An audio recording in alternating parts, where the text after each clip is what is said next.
never gives up. He's always there, fighting for freedom over land and air. G.I. Joe! G.I. Joe is there! G.I. Joe is the code name for America's daring, highly trained Special Mission Force. Its purpose? To defend human freedom against Cobra, a ruthless terrorist organization determined to rule the world. He never gives up, he'll stay till the fight's won. G.I. Joe will dare, G.I. Joe. Good morning, everyone. Mac here, and we are continuing our look at the G.I. Joe Classified series with the Cobra Commander himself. But before we get to this, don't forget to go to my Twitter, find that photo, enter for a chance to win a G.I. Joe Classified Amazon exclusive Storm Shadow. The drawing is tomorrow, so time's running out. Just go find that photo, follow the rules, enter for a chance to win. Now, getting back to the Commander here. This is one of the big ones for the series. Like, nobody... If you collect G.I. Joe Classified, you have to have the Commander. There are 2 versions of him out right now. There's a third one coming out in a couple months that you had to pre-order from Hasbro Pulse. Both of them are pretty much the same. I only have one because I didn't need 2, and we'll talk about the similarities once we get the box open. And speaking of similarities, we can see right here that the box is pretty much what the box is for G.I. Joe Classified. We have some wonderful artwork down here of the Commander. And it follows through. He has a total power stance right here on the side. Down here you have a HISS tank. I love that you can see an explosion in his visor right there. I also love the Night Ravens, which was one of my favorite Cobra vehicles when I had my collection. You have the Night Ravens up here on top. And on back, big surprise, you have the big collage that they all have. Not a whole lot of originality going into the packaging with this. Mine came pre-sliced, so we have that. But that'll just make it easier to get them out of the box, so give me a second, and we will open this up, and we will take a look at G.I. Joe Classified Cobra Commander. Alright friends, here he is, out of the box, Cobra Commander, G.I. Joe Classified series. Now the first thing we're going to do is something that I just realized I have been lax in doing. It just occurred to me the other day that I've never actually put the tape measure to any of these G.I. Joe figures. So we're going to start now with the Cobra Commander. So we take the tape measure out and we see how he measures up. And at the 6-inch scale, you can see that the Commander comes in at almost 6.5 inches, just shy of 6.5 inches. So that's where he's at.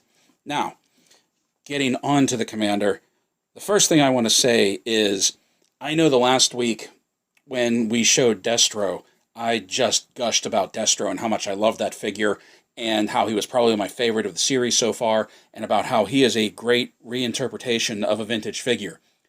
Well, the Commander is possibly about to knock Destro off that pedestal, because while this is not an exact replica of the vintage figure that we received in the 80s, this is a representation of the figure we should have received in the 80s, or we thought we had in the 80s.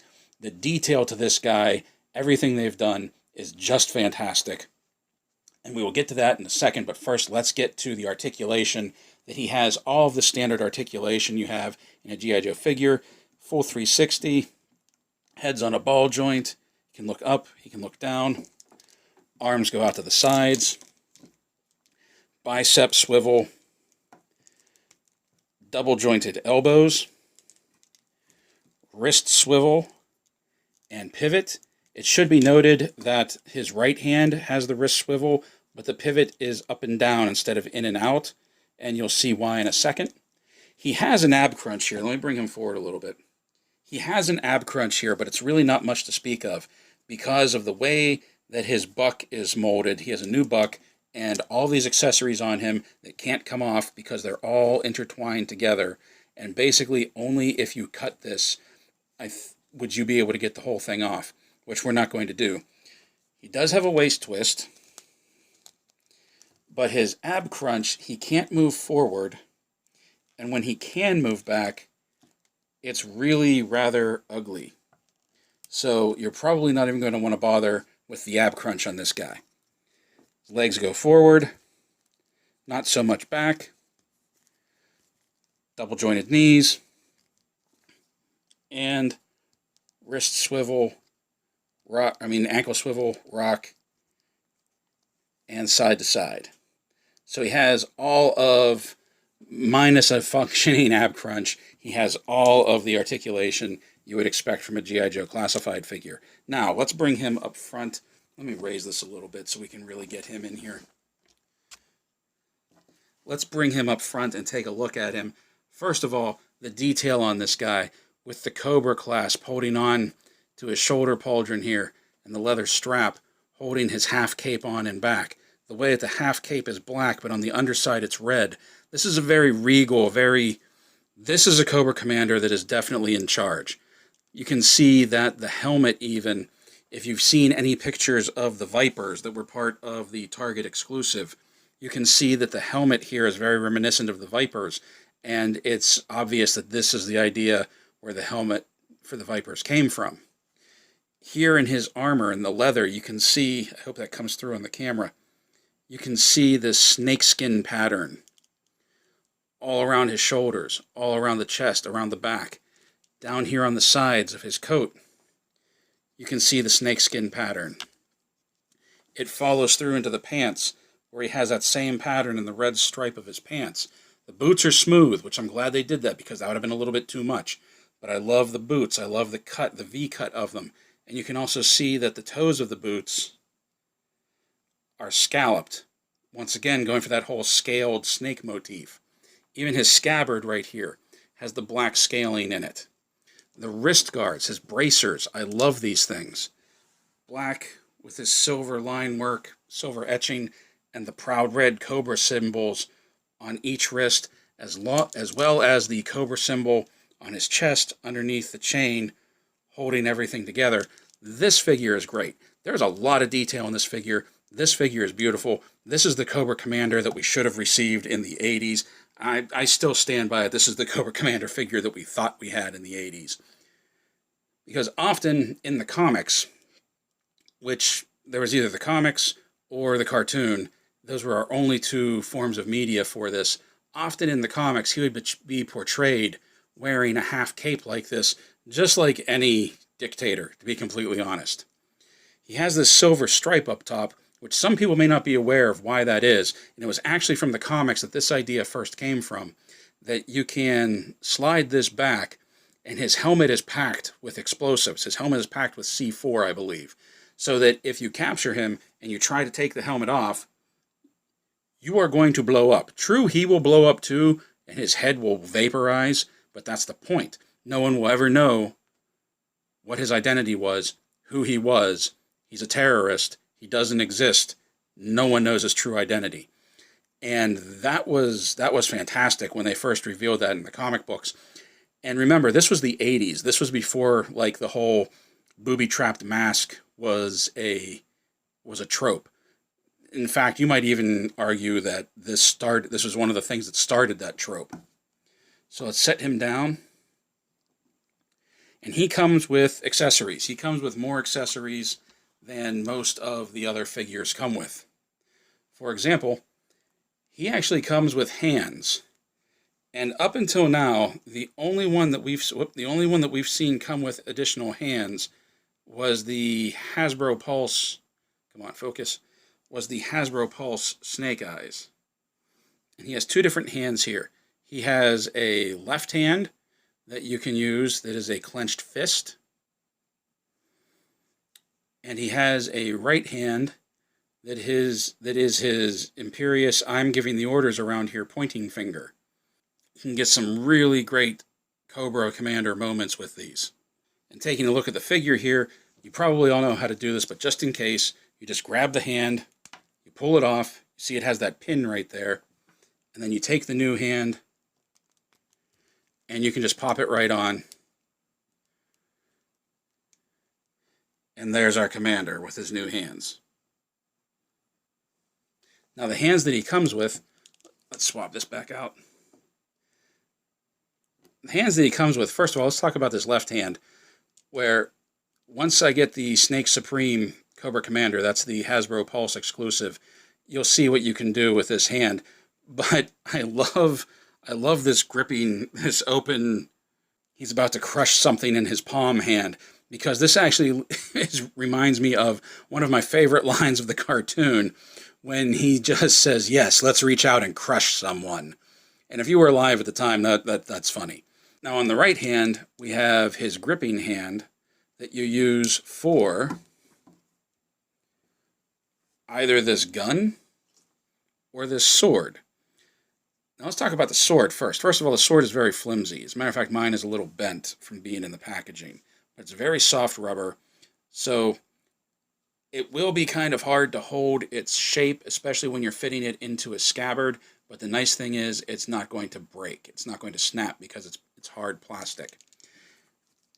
It is a little bit of a tight fit getting it into the sheath, and sometimes it wants to bend on you. But when you get it in there, you see that it looks really good. Now the gun is interesting because if you look at this, well, first of all, if you take a look at the sword again, you can see how it has that Cobra handle with the open hood. If you take a look at the pistol here, you can see that the pistol also has a Cobra head, but the hood is closed on it. Focus on him. But the hood is closed on it. And there's a great amount of detail work in this. It has a little bayonet up front too. This is a really, really detailed piece. I love how the snake is along the barrel, and where the opening of the barrel is the snake's mouth. You have that on both sides. But you can see this is kind of a flintlock looking design. So I don't know what they were planning with that, if it's just supposed to be something ceremonial, or if he's actually supposed to use this. But one thing, the reason that his wrist bends on his right hand the way that it does is because of the way that he holds this gun. And I love that Hasbro actually did this, because so many figures would give a character a weapon like this, and you would just have to pose around it. The way his wrist bends actually lets you take this flintlock pistol and aim it straight at somebody. The only thing I am a little disappointed in is that he does not have a holster to holster his pistol. That's the only thing I'm disappointed in. Because so far, the G.I. Joe Classified figures have been fantastic. Fantastic. For giving you enough places to store people's weapons and accessories. It would have been nice. He has the sheath on the left hip. It would have been nice if he had a holster on the right side to holster that pistol. But other than that, I love this figure. This is the Cobra Commander that I wanted when I was a kid. Now, like I said, there were two versions of this, and let me grab the box. Because as you can see right here, as you can see right here, the box art of the Commander, everything here that's black, like this shoulder strap here, the etching on his gauntlets, that is all gold on the other version of Cobra Commander. The figure is exactly the same. He just has this gold highlighting, and I believe his gun is gold. Whereas this one is all black, and truthfully, it's a little less gaudy. Like, that was one of the reasons I didn't want the gold copy of the Commander. It's just, it didn't appeal to me. It was too gaudy. It didn't seem like something he would do. I like this more tasteful look at the Commander. Yes, he has gold in there, but it just highlights the costume that he's wearing instead of being the costume that he's wearing. I believe they were calling this one Captain Crunch Cobra Commander. So that is it, friends. That is a look at Cobra Commander, the leader of the Cobra forces. And I love this figure. Like I said, he is probably going to be vying for the top spot between him and Destro right now as to which ones are my favorites. I like that I have Cobra almost filled out. Well, I shouldn't say almost filled out, but I like that I have Cobra filled out with at least two of the top ones that I wanted, which was Destro and the Commander himself. I love that I was able to get my hands on Storm Shadow. Remember, go to my Twitter, enter for a chance to win. The only one that I'm missing, and it burns me that I'm missing this one, I really, really want the Baroness, because you need the Baroness to fill out that Trinity in Cobra between the Commander, the Baroness, and Destro, especially Destro. And the Baroness was only available as a Target exclusive, the Cobra Islands. She came with a motorcycle. That's like, why? And I'm hoping they're going to do something with like what they did with the Cobra Troopers, that will get a retail release of the Baroness, just her, no motorcycle, no dye job in her hair, just the Baroness in either her black leather outfit, or even if they want to do the Crimson Guard version of Baroness in the all red outfit with the silver highlights, I would be fine with that as well. I just really want a Baroness figure. So comment below, let me know what you think of this, let me know how you're enjoying the G.I. Joe Classified series. My only complaint with the whole series is... Oh, I keep kicking this thing. I'm sorry. My only complaint with the series is that they are so hard to find right now. Like, I have not found any except one figure on the shelf out of all of the ones that I have. So until next time, my friends, play well, stay safe, stay healthy, and as always, thank you for watching. He never gives up, he'll stay till the fight's won. G.I. Joe will dare. G.I. Joe!